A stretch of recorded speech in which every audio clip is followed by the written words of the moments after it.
If I ask how many of us here consider yourself rich, what do you think? How many of us here see that you are a rich person? None. But if I ask you if you see yourself as greedy person, how many think? None? Good for you. Congratulations. Today, the Lord wanted to warn us about things we use and things we work for. A lot of times, if I'm not mistaken, American people consider the most hardest workers in the world. Did you know that? We work a lot. And we also take vacations a lot too. I just came back from a vacation and people asked me, how was it, Father? I enjoyed it so much.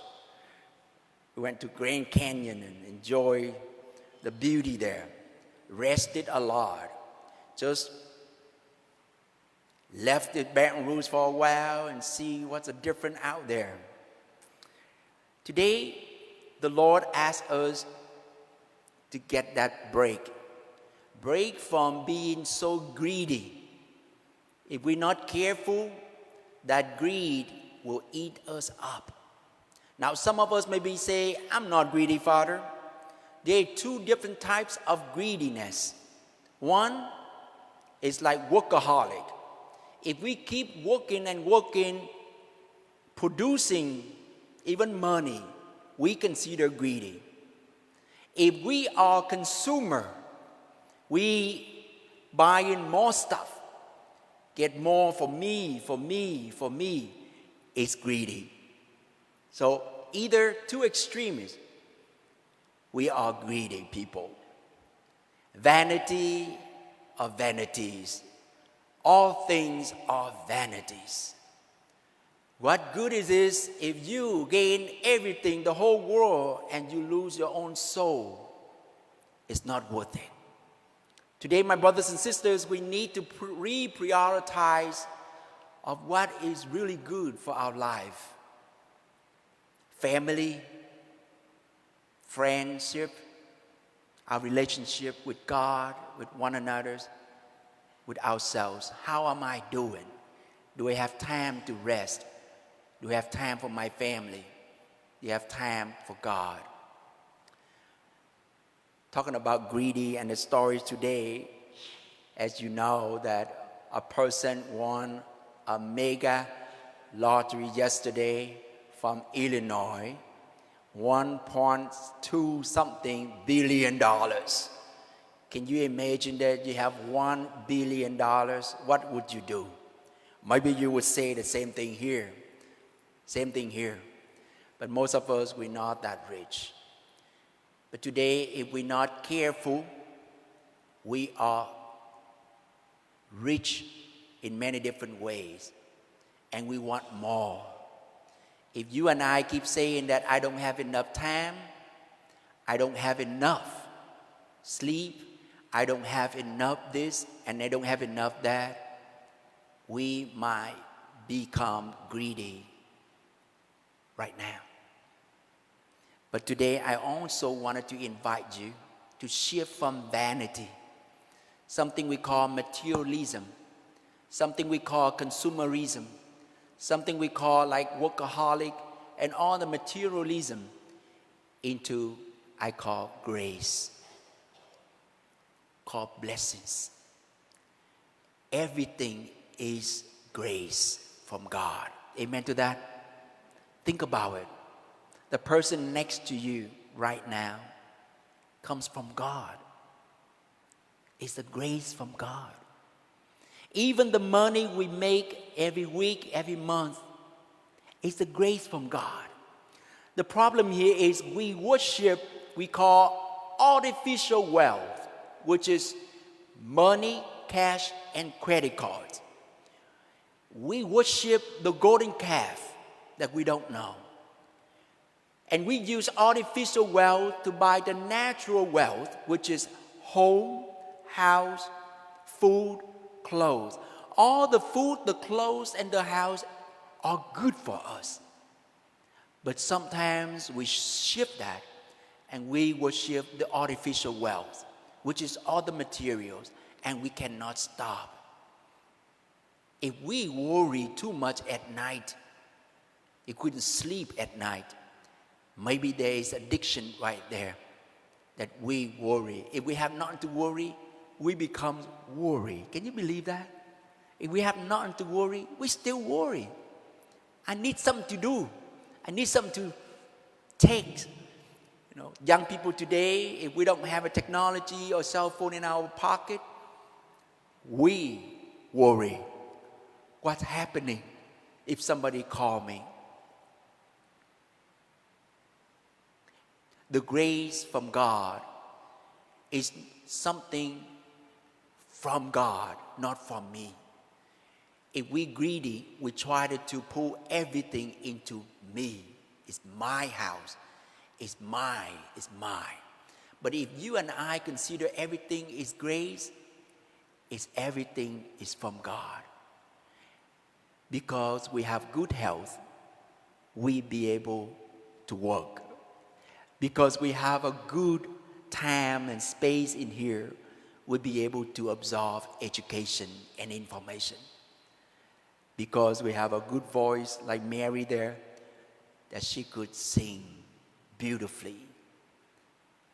Like me, I was a mechanic 20-some years ago. I said, if I was a mechanic, nobody wanted to invite me to say anything. But because I was called to be a priest, and back then I was a mechanic, and I wanted to link this to our St. Alphonsus and the Redemptorist mission. I was working on cars in West Bank and Marrero, New Orleans. There was a voice came to me and said, Ted, do you believe that a car fixer fixes a soul? And there's the answer for that. Yes. A car fixer can fix a soul. I love to fix cars. If you give me a car, I can tell you what's wrong with your car by driving it. And then that day, I left everything and I entered the seminary. And since then, I enjoy my life so much. I learned so much about the world, about church, serving people. Fixer of soul is like a confessor. Redemptorist, our charism is to hear confession and preaching. St. Alphonsus right there, he founded the Redemptorists in 1732, doctored the church. He's a patron saint of moral theologians and also confessors. Tomorrow, I wanted to start a new confession hours here in St.Gerard, so that hopefully we bring in more peace in the world and more love in the family. We live in a world today that clogged up by materialism, by greediness, if you will, by anxieties and worries. And sometimes we committed all kinds of sins that we don't know, that could even break down our families and our temples of the Lord. And so I wanted to do that so that we can save a few families right here in Baton Rouge. I just read the news this morning, right here in Baton Rouge, my brothers and sisters. Overdose phone calls rise up tremendously. They said 2012, only about 28 phone calls and deaths relating to overdose. 10 years ago, 28. Now, today, July 31st, 2022, today they already count 112 or 119 overdose deaths.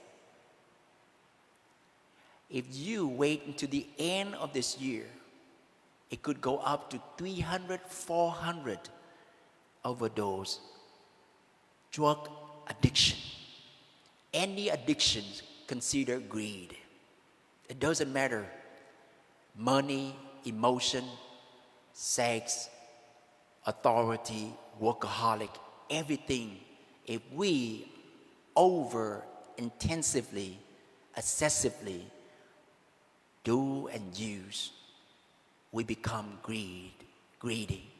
And as you know, greed is one of the 7 deadly sins. Anybody remember the 7 deadly sins? Pride, sloth, anger, glutton. What else? Help me. Greed, envy, pride already, gluten already. Jim, you remember? Oh, we missed one. Now, you figure that out yourself later. But greed is one of the 7 deadly sins. And if we keep eating and eating, the world today using all types of advertisement to hook us in. I want to end our reflection today by this image. This man tried to hunt a wolf. And the best way he could find to bring this wolf down is to put first the meat on the sword. And then later on, he put the meat with the blood, whatever, on the sword. And so this wolf tried to eat up the meat and lick all the blood on the sword, to the point he forgotten that he licked the sword. His tongue cut off by the sword because of he keep licking the sword. My brothers and sisters, if we not stop greeting, we might be cut and killed by this whole materialistic in our life. And so may God bless us today, that hopefully we always remember that everything is the grace from God. Friendship, family, faith, so that we treasure it. Share our material, our belongings to others. Because what we share, what we give away, is what we have in heaven. Amen.